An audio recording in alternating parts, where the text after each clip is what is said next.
Abarigami. Ujima Abarigami, right? I say. I'm getting new.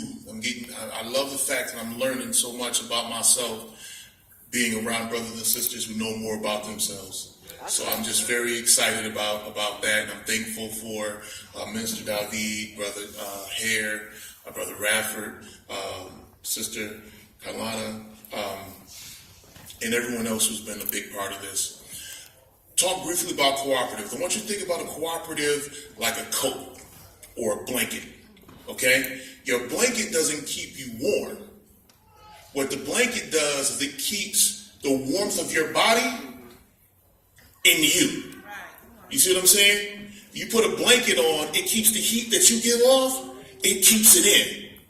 So that's what the cooperative does. The cooperative, it allows you to keep the money and the resources that you would normally throw out to everywhere else. Okay? So how a cooperative works is you get people together and they buy all shares in the business. Okay? And like for the African Heritage Food Co-op, we got together, the members, and pay $50 a year. And that's to be a member. But aside from being a member, we all put $30 in a month to go out to the farm to get food.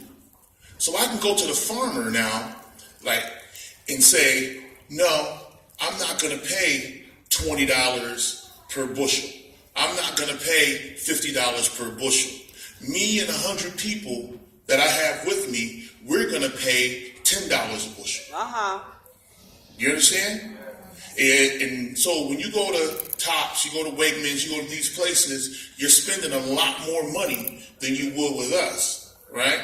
People got a $30 box from us and still have stuff in their refrigerator. They had to give half of it away. Why? Because I can go to the farm and I can strong arm a farm and say, hey, this is what we're going to buy for it. But it's not strong arming them because they still get paid, and it's a win-win for everybody. That's right. So that's how cooperatives work. But you have to understand that a cooperative isn't necessarily a get-rich-quick scheme. All right?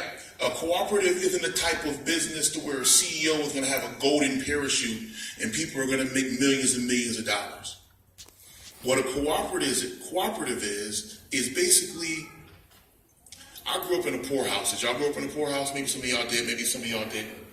You know, and auntie had a little bit of money, mom had a little bit of money, grandma had a little bit of money, and they put the money in. Somebody bought the milk, somebody bought the orange juice, somebody bought the steak, right?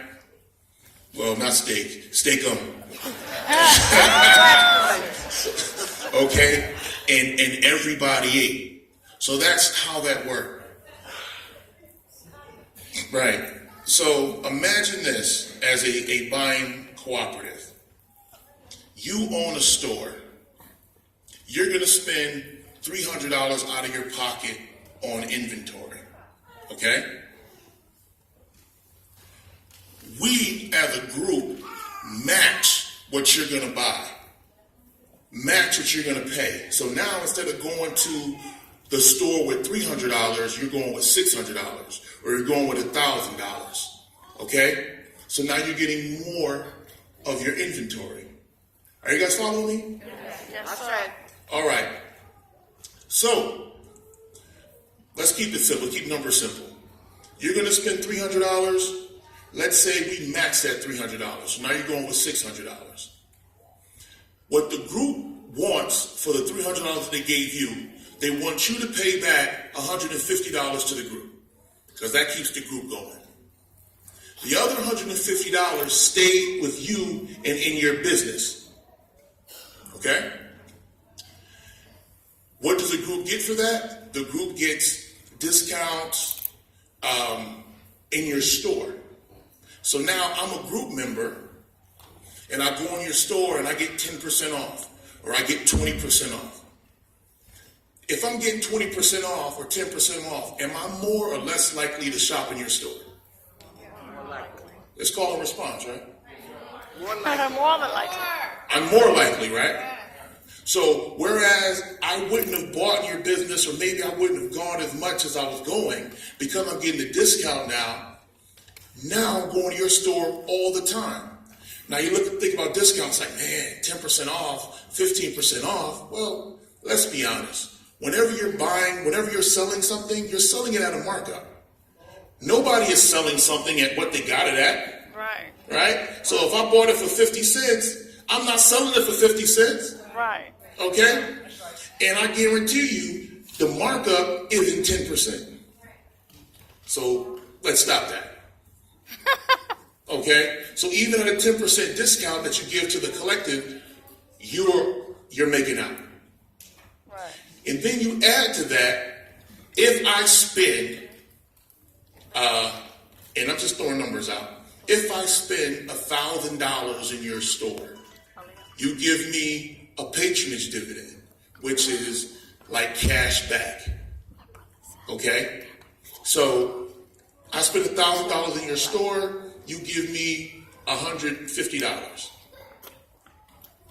All right? And this is just a rough estimate of how an investor co-op could work in the community. But again, how cooperatives work is we have a meeting, everybody gets involved, everybody comes to the meeting, we pitch a general idea, and you say, no, that's not going to work. And you say, oh, that is going to work. And then we sit down and we debate, we talk about it, and we come out with the best way to make this work. Are you guys following me? Yeah, that's right. So again, the idea that I've pitched right now for this inventory cooperative is simple.